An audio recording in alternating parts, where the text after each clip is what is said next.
Welcome back. You're watching ED Insight. Rural India is spending more than ever before. Government estimates indicate that rural spending has increased by 65% since 2005.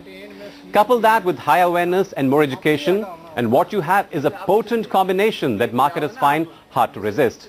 So which sectors are doing well and how is India Inc. tapping this huge opportunity? Nikhil Sivadas finds out. These are modern times. Everyone is wearing jeans. I am also wearing one. I am buying t-shirt because they are in fashion. Fancy में आप कपड़े देख लो, जूते देख लो, चप्पल देख लो, सब company का, branded company का, सब पहनना चाहते हैं.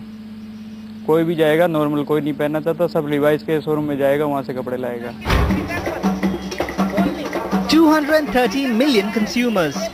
Consumers that have been ignored for decades, but not anymore. And the ball is now quite literally in rural India's court, and marketeers are dancing to the tunes of the hinterland.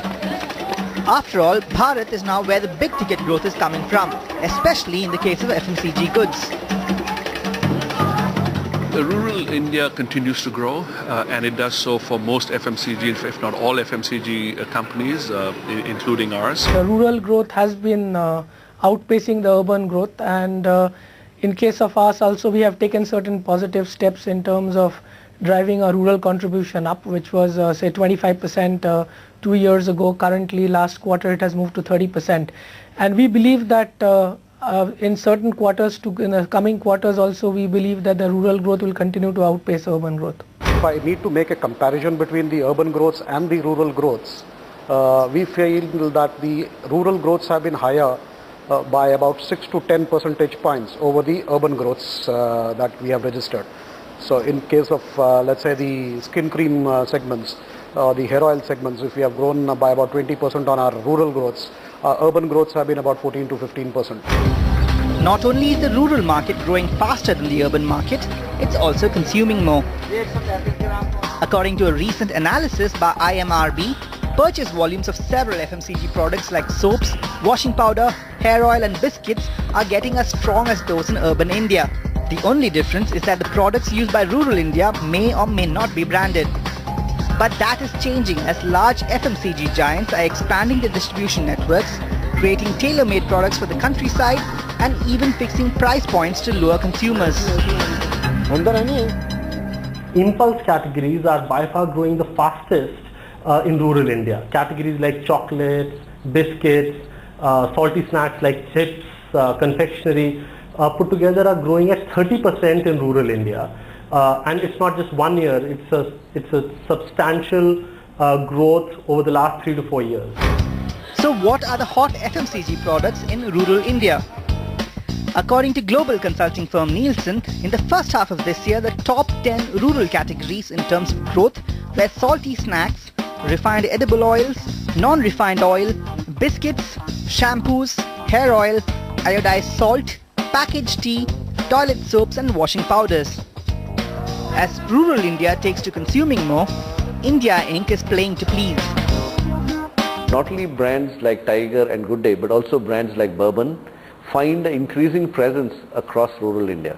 Yes, it may be at a scale different from the staples, but it's increasing at a very fast pace.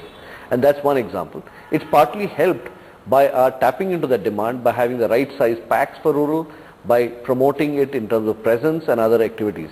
Some of the consumers do not have the same kind of outlays for the products they buy, so we're making products more accessible to them.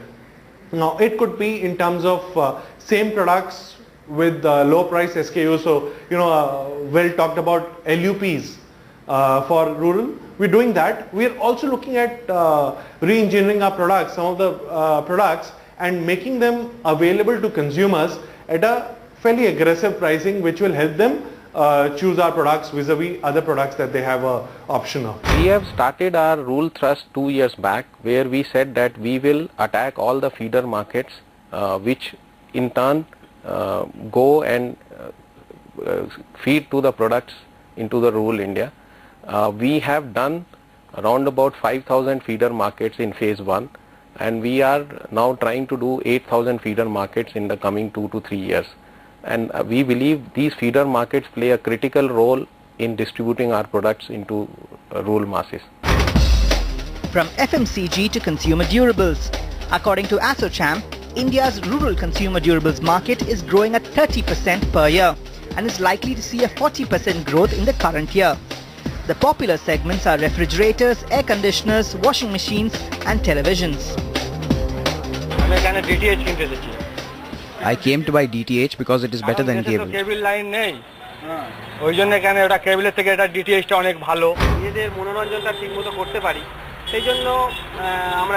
I live in a village with no cable, so I came here to buy a DVD player.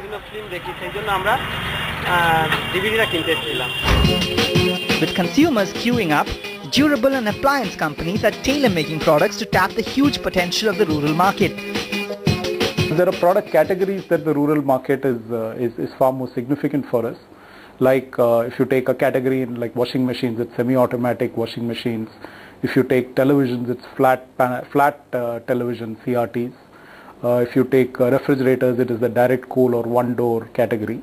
So we have a range of products that cater to the requirement of the Indian rural population. Super distributors who in turn go to towns which have population of up to 50,000 population they are covering, and they in turn, along with the lighting products, they also take the low-end fans which are Bahar fans, or the low-end appliances like iron. They'll take popular irons, they'll take toasters, etc., which are the low end, so that it becomes a full package for them.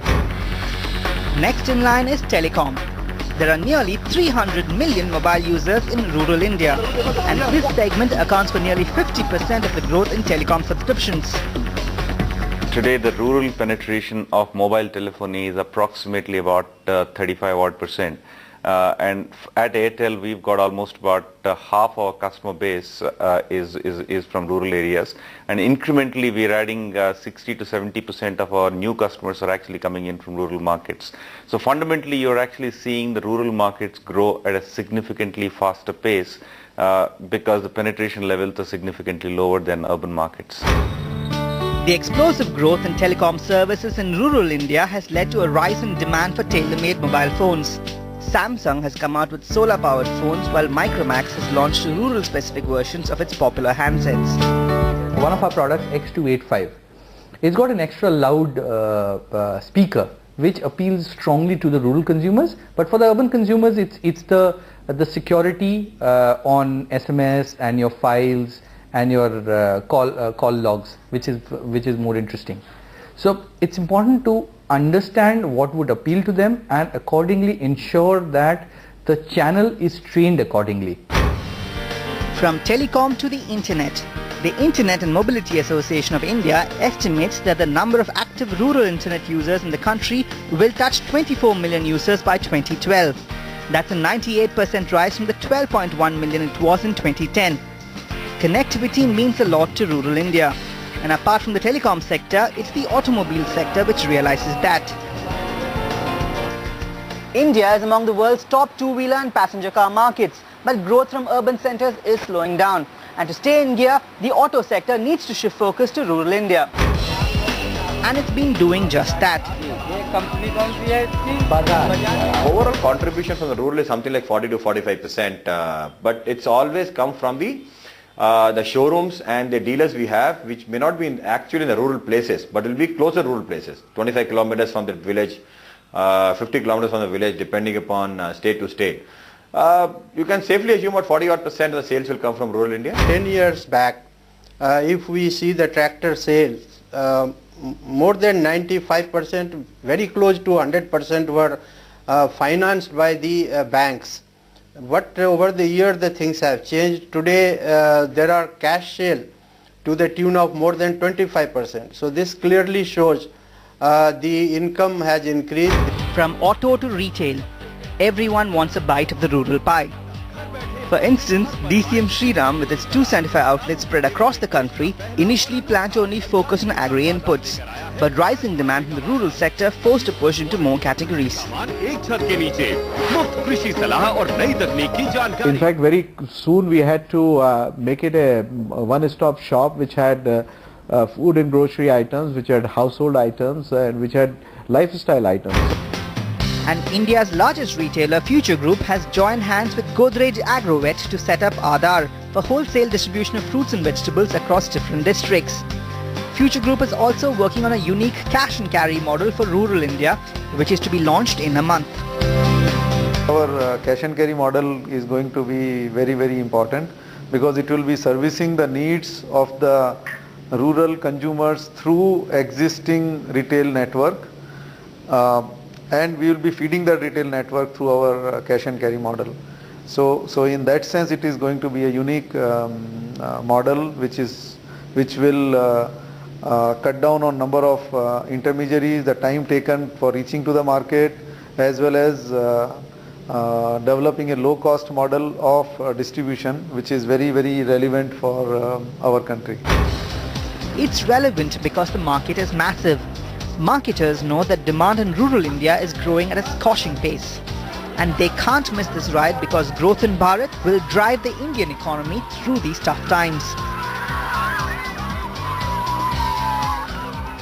But all the wealth and opportunities are not enough to keep migration under check. So why is the rural Indian still obsessed with the urban legend? That and more is coming up after this short break. Don't go away.